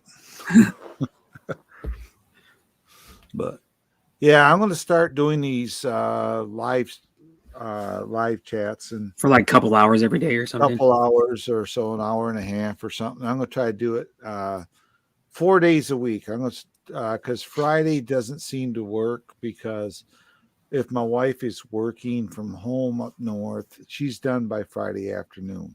Well, then I have to make time if she wants to go do stuff or Yeah, I understand. Yeah, go do stuff for a few hours. Go go get dinner or do whatever. Go out and eat or go run up and get some groceries, because for up north at our house there to go shopping, we'll blow a good hour. Yeah, because it probably takes I a half Takes hour, like probably 20 minutes. to just get half there. hour, 20 minutes to get to the get Store. to the store. So I know how it is because you know where I went in July to my best friend's mom and dad's house. It takes you 17 miles just to get to the closest grocery store. exactly One way, and then the close grocery store is Albertsons, which is super high price. But like my best friend's brother though, he works for this McDonald's and company. He used to be a driver, now he works like in the office. But he gets free steaks and like free those pound packages of ground beef that are like twist tied and have like the white wrapper on the outside. He gets free pork sausage. He gets free freaking bacon. They just give it to him. And so like his mom and dad, when they want a steak, they just go over to their son's house. He brings like 4 over or 5 over, how many ever adults they're gonna have, and they grill up some steaks. Or like I was down there. He has one of those. My best friend's brother has one of those Blackstone. You know, I'm talking about one of those Blackstone flat top propane griddles. And we got one. We were cooking burgers and those the round Himpler's bacon on those, and we were just like we all had like quarter-pound burgers. Yeah, they're already pre-made. The burgers are already pre-made. Hi, Sean. Sean Williams. I don't want to keep calling him Sean. It's Sean. Hello, Sean. Sean. They call him C.N. Williams because that's what most Filipinos call him, is C.N. Williams, because they don't know how to pronounce it the American way. They pronounce it like you would pronounce it if you were like and from an Asian country. Right. Yeah, I know it. I want to keep seeing, and I know it's Sean. So hi, Ann. Hi, Ann. Yeah, hello, Ann. Hi, Ann. But yeah, and then so my best friend brother, like, he cooks that, and then he's got one of those little uni pizza grills, the pellet ones, and then he has a smoker too, so he has the whole thing. But those griddles are cool. You can cook literally anything on them. They're best for like breakfast and like doing burgers and doing like grilled cheese, like hot sandwiches on them. Right. Yeah, they're really good. You could do probably a dozen sandwiches on the one he's got. It's the four. It's not burners, because don't burn it, but it's the 4 knob one. So it has like 4 different heating areas on it. Oh, okay. And each one you could probably put enough to cook for like 4 or 5 people on one side. So it'd probably cook for a good 25, 30 people. And then he uses it outside, and then he takes it camping, and he grills like all kinds of any meat on it you can put on it. He does steaks on it too. We use it up north. You know how to clean it? The best way to clean that grill? How would you clean that grill? Let me say it that way. If you had that grill and you just bought it, and you used it, what'd you do to clean it? I'm going to tell you the proper way, because you do the same thing as cleaning cast iron. Yeah. Cast iron. Yeah. No soap. No soap. No. You take no soap. Cast iron cleaner. Table salt. Oh, table salt. You sprinkle table salt on it hot and heavy. Take a paper towel, wipe that table salt into there, and do about 3 or 4 paper towels and get that cleaned off that way. Then don't do anything else with it. Just put it away. Once that gets seasoned, after about 4 or 5 cookings, you always clean it with table salt. And you just literally sprinkle the table salt all over it and take a paper towel and wipe it off. And the paper towel will soak up any of the grease or whatever. And the table salt is abrasive enough, it'll get that off there, but it helps season the grill. Yeah, it does. And another thing too you can do, like, if you want to, on like those grills like that, you can do the same thing like you do on a cast iron, put a tiny bit of oil on it if you want to. So it doesn't. It also helps it from rusting too. Cast iron or like those type of grills. We got one cloud out there. Nico's upstairs barking at me because he wants me to come upstairs now. Oh, go upstairs inside. One dark cloud out the back, and it's not looking good out there. Here we got tiny bit of clouds. What I should do is I should go to my right here. It is. Let's see what the TV 13 says. That's our local weather station. Oh, okay. it's moving through and it's going to miss us, but it's what it looks like. Oh yeah, the storm's gonna miss you. The heavy rain. Yes. See all the bright orange and red? Yeah, the red means heavy rain. The orange means Right. moderate rain, But you can see or the heavy green but not super heavy. Yep. right there. It is. Look at those. Yeah, like the red means like super heavy rain in the little areas in the middle of the orange. Holy crap! Down to the southern part of Lake Michigan. Look at that. Oh yeah. Move your phone back a tad bit so it'd be clear. There we go. That's better. Yeah. Now I see it better. Yeah. See how it is? Yeah. That's There's a lot. There's a part. lot of red area in there. Yeah, it's moving across the state right now. And by the Holy way, crap. go Michigan. They're gonna whoop on Washington. I think this week. That's who they're playing. Put Their it this football way, teams playing it's from Washington Lake Huskies. Michigan to Lake Huron. Okay. That's how bad that storm is. Yeah, that's like probably what 100 miles. No, Lake Michigan to Lake Huron. That's 300-400 miles across. Okay, because I know our biggest lake is 21 miles long, I think, in Washington. So you can just imagine. Lake Michigan at the widest spot is 90 miles long. Gee, 90 miles wide. Yeah, wide alone. I mean, wide. It's probably like a couple hundred miles long. But this way, you drive in a boat. I drove a boat once from Holland to Leelanau Peninsula is the point of Michigan, the peaky area. 9.5 hours on a boat doing 27 miles an hour. Jesus, it would probably use like one tank of gas in the boat. I used this boat was 33 foot, and we had to do one fuel up, about 600 gallons of fuel through it. Yeah. No, my dad had a boat it was a 32-foot boat that he had for like 4 or 5 years. It had, it was like almost $500 to fill it up every time. And it had, I think, 200 gallon. It had 100 gallon. I think it had a 100-gallon tank in it or something. Because you only cruise at about 10, 12 miles an hour in it because it wasn't a fast boat. Well, my motorhome we figured out holds 30 gallons of fuel.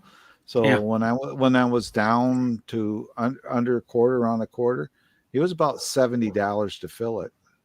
Yeah, my dad had speaking of that, my dad had an old Ford van. He bought a brand new 76 Ford van. It was an Econoline 250 with the 1-ton package on it. So it had like the 1-ton suspension and axles under it, even though, I think it had the 1-ton, either had the 1-ton axles or the 1-ton suspension under it. And it had 2 dual tanks. The vans back then had like a 20-gallon tank or something like that. And then like a 15-gallon tank or some shit. Right. They had like the main tank, because when you go down the road, you could select. Like my dad goes, the main tank's, when I was a kid, he'd be like, the main tank's full, and he'd switch to the secondary tank that was like, it was like 15 gallons or something. Right. So I think it held like 30 or 35 gallons of fuel. And then it wasn't a Cleveland. I don't think it was a Windsor. I think is what it was. Right. Yeah. The Windsor had smaller heads. 351 Windsor had the smaller heads. The Cleveland had the big heads. They were trying to copy the Hemi. That's what they were. Yeah, and then it was was it a short block? I remember it was a short or long block, but it was where back in those days the cars weren't very fuel efficient. It'd probably get with all our camping gear in it and like 4 people in that thing, it'd probably get 10 miles to the gallon, 11 miles to the gallon. Yeah, they. Then they had the 351M. Do you remember what that? Remember that engine? That was the modified. My dad had a pickup truck that had that in there, and that thing in a good day would get about 7 miles a gallon. Yeah. Go ahead. All right, Luke. We'll see you later. Bye, Luke. He goes to sleep now because it's almost 10 p.m. for Luke. He's in over UK or Belgium. Okay. He lives in the same place where Jacob and Nanette Van Dillen live. Oh, okay. Yeah, okay. Thanks for coming in, Luke. If you're new to my channel, please like, subscribe, and hit the notification bell for future updates. Yeah, and he's a good dude. He's a good dude. I will yeah. connect back with anybody that connects with me. Just leave me a comment, and I'll promise I'll get back with everybody. I always do. It's only fair. Yeah, but yeah, I remember all those things. Like I remember riding that orange van, and my dad had I know someone who used to work with Trail Wagons, which the company's no longer anymore. It's been done for like 15 years, but it was a company that customized vans, and you could have anything you wanted done to the interior. They put like carpet in there, and they put like captain's chairs in the middle, and then they put like a bed in the back if you wanted it. And they could do the whole bubble. You know how some vans have the taller top, and they could put the whole sink and the little 2-burner stove in there, and the pop out like the little table, and they put the motorized bed in the back, and the VCR. Back in those days, it was a VCR and like little 15-inch or 12-inch TV. And then they would deck them all out. Well, then my dad had this one decked out to where they put the captain's chairs in it. They put like it's like kind of fuzzy cloth interior in it. They put this really low, like ugly brownish orangish carpet in it. It was back in the 80s. And then my dad actually put the bed in himself. So where you would pull up had a bench in the back, you'd pull the bench sheet up and then out, and it'd make a queen size bed.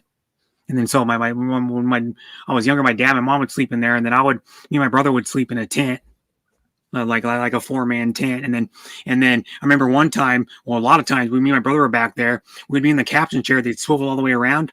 We would be unbelted, swiveling around in those chairs. We'd go rolling down the road, and we'd be spinning around in the captain's chairs, put our feet up and spin around while we're going down the road. Hello, It was Carl. fun old days. Hi, Carl. It was fun old days. And I remember when my best friend's brother, and me in the bench seat when we were really little. We're probably up until we were like, none of us were older than like 4th grade. We were crammed in the bench seat, all buckled together, riding down the road. Then my dad, my mom, my best friend's dad, my best friend's mom would be in the captain's chairs rolling down the road, going on like vacation. that was a fun old days. When we would unbuckle and we'd be walking around standing up in the back and like punching each other and wrestling in the back. my wife discovered that with a motorhome, because we were traveling in it. We took a couple with us, which I'll never do that again. You never take a married couple with you in that motorhome. No. That's a good way. That's a good way to lose friends really quick. And that's a good way to break up their marriage too. Yeah. So, but my wife liked that because she could get up and walk over and go use the bathroom if she needed to, or she would ride down the road and she wanted a snack. She'd go at the refrigerator and just drive careful. And I'd drive really careful as I could for driving. She'd make you want a sandwich? She'd make me a sandwich as we're riding down the road. She liked that idea. I've been in an RV a few times in like an RV riding down the road. Like my grandfather had. I remember riding in at least a couple times going camping somewhere, and I'd be in it. We would just be sitting in the back and like sitting on the couch, just chilling going down the road. Mm-hmm.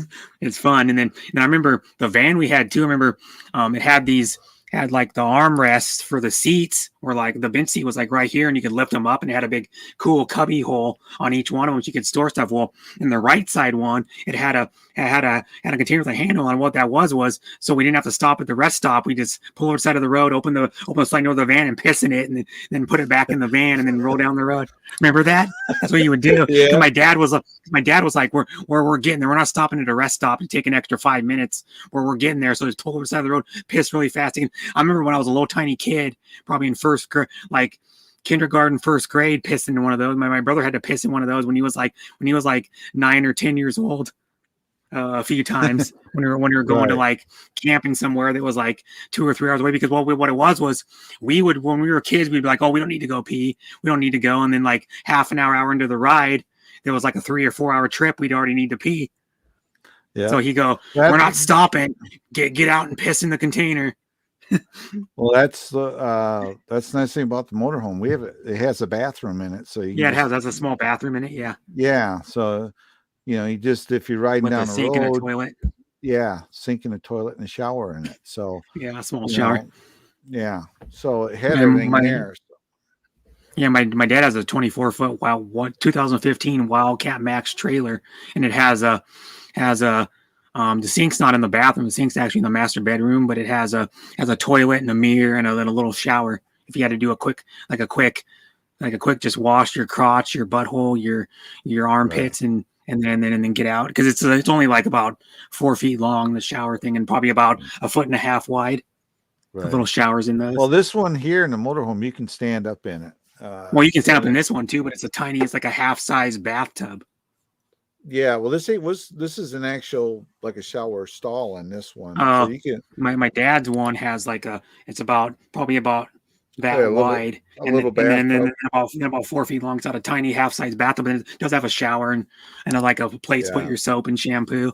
And they don't use it because when they go camping, they go to like campgrounds that have a shower, or they go to one campground that's 20 minutes from where they live, and you just pull over and you go about probably about a half a mile off the highway, and then there's a campground. It's out, and it's right in the woods. It's not open or nothing. It's like woods and bushes around, and then you drive. I went up there August of last year with them and stayed like 3 nights. And you drive by, you go off the highway about 2 blocks or whatever, and then you pull over and you drive right by Skagit Valley Casino in Skagit County, which is above Seattle, about probably like an hour and 15 minute drive.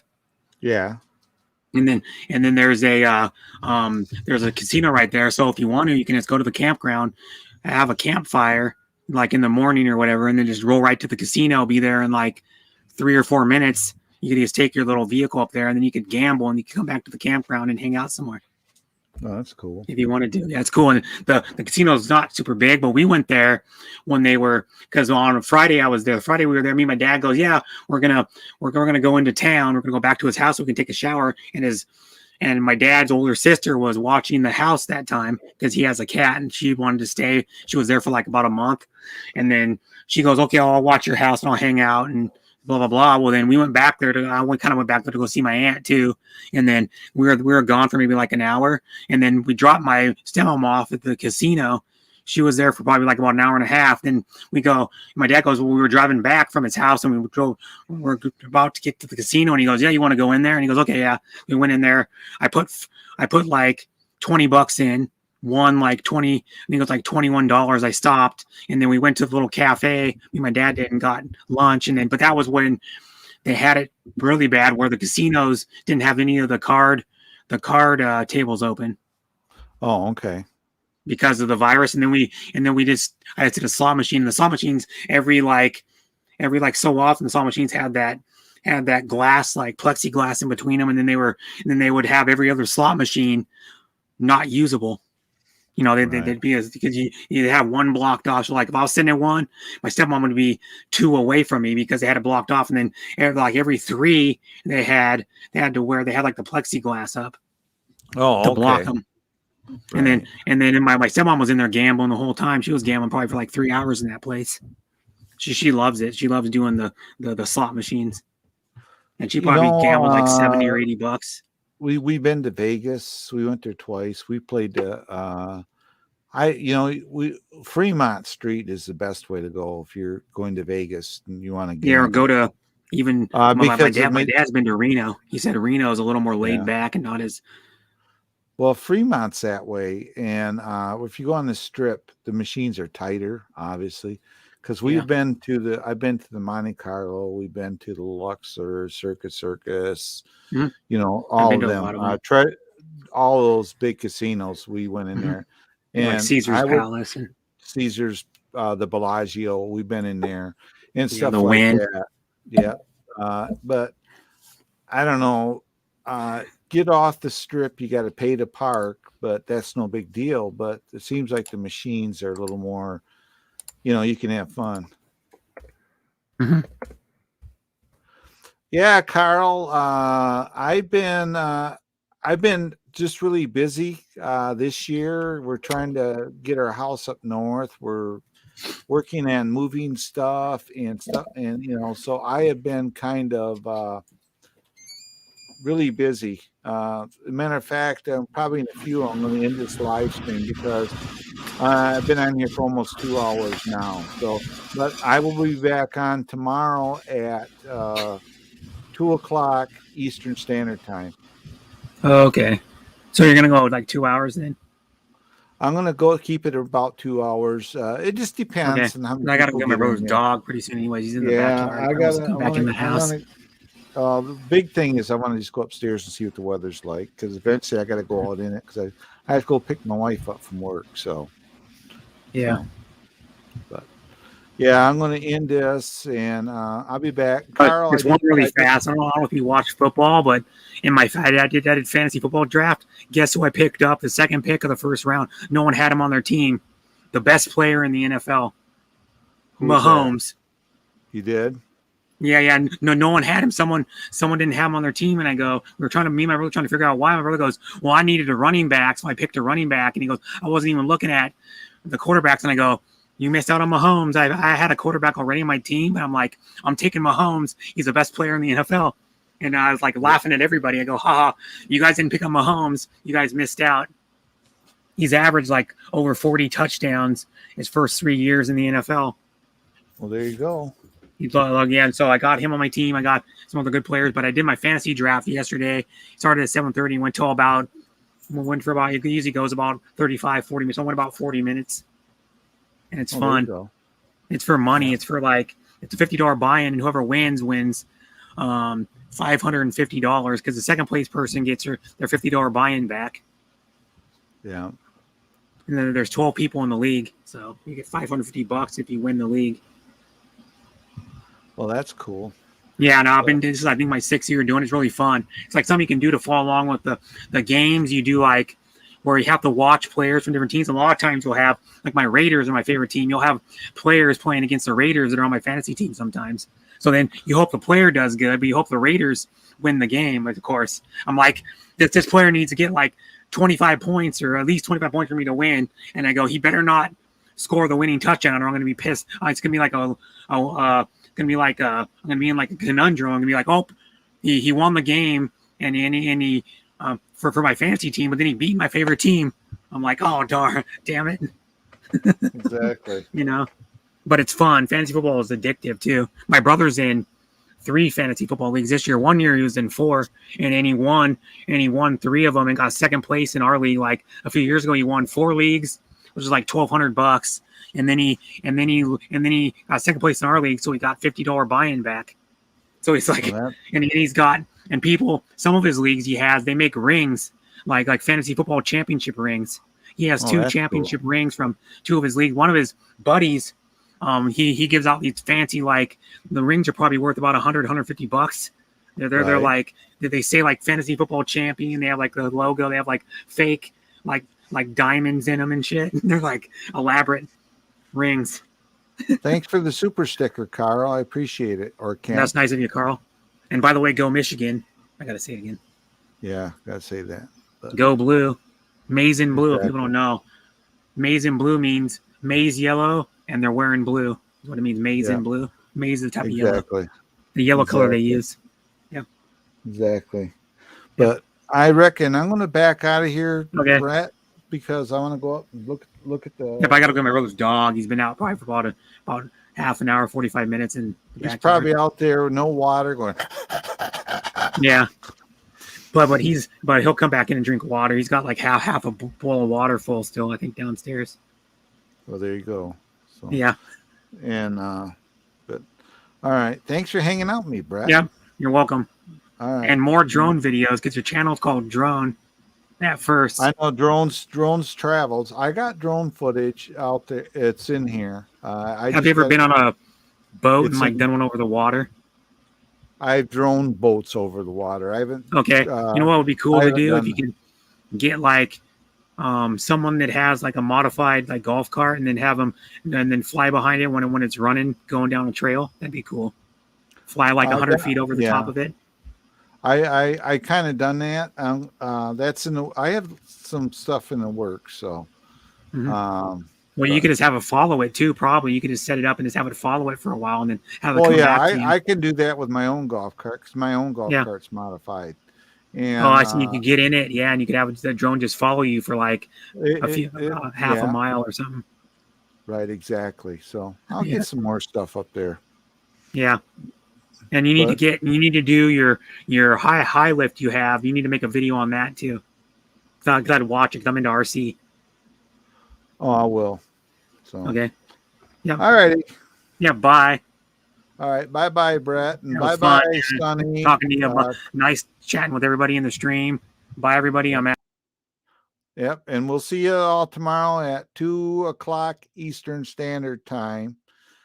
Is where my time zone. So I'm gonna try to do another live and just one tomorrow now.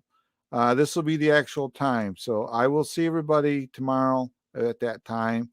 And like I was telling Brett, I got to get some videos edited and I want to go out and look at the weather and I need to make a rest stop. So I will see everybody. Thank you, Sonny, so much for showing up.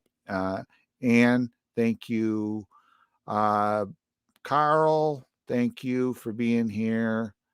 Everybody else, if I miss somebody, I apologize. But I will see everybody. Sean Williams, I will see everybody, Luke and everybody else.